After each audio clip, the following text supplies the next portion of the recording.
महाराष्ट्र कोणाच्या बापाची जागिरी नाही।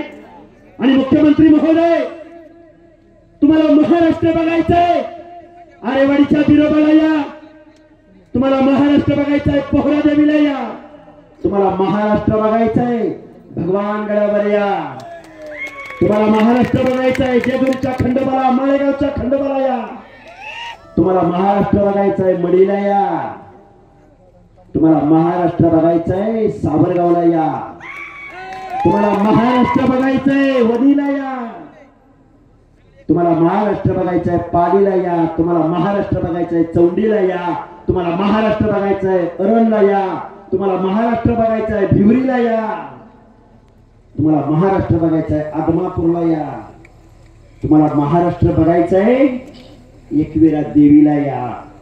का बोलतोय हे? काय बॅनर लावलेत, काय पोस्टर लावलेत?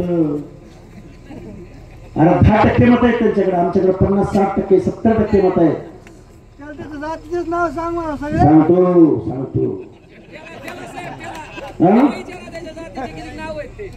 वाचून 12 सभा आहेत कंटिन्यू, रोज एक सभा, अशा 12 सभा आहेत, वेगवेगळ्या जिल्ह्यामध्ये सभा आहेत। आम्ही संघर्ष उभा करतोय। इथं मंडळी सगळी उपस्थित आहेत, मी सगळ्यांची नावं घेऊ शकलो नाही, म्हणजे माऊली शिरसाटापासून, आगाव साहेबांपासून, तांदळे साहेबांपासून, आमच्या बैराम तात्यापासून, सानप साहेबांपासून सगळ्यांची नावं। मी आमच्या उमेदवार प्रियांकाताईच्या प्रचाराला फक्त एकच दिवस तुमच्या मतदारसंघात आलो होतो, एकच दिवस। ऐका, 1 मिनिट, एकच दिवस। पण या पापड्या आमदाराच्या प्रचाराला आमच्या ताई आल्या होत्या, धनुभाऊ आले होते। आमची माणसं जर तुझ्या मागे आली नसती ना, लगेच उपकार फेडले ना, आम्हाला सांगतो,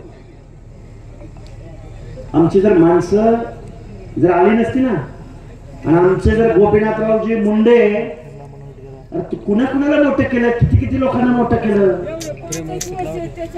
हा, राईट बोल, राईट। मत पेटेल, इथल्या पक्षांना जर झुंडशाही कळत असेल आणि गावगाड्यातल्या छोट्या छोट्या घटकाचं हक्क अधिकाराचं आरक्षण संपवायचं असेल तर आम्ही 60-70% आहोत।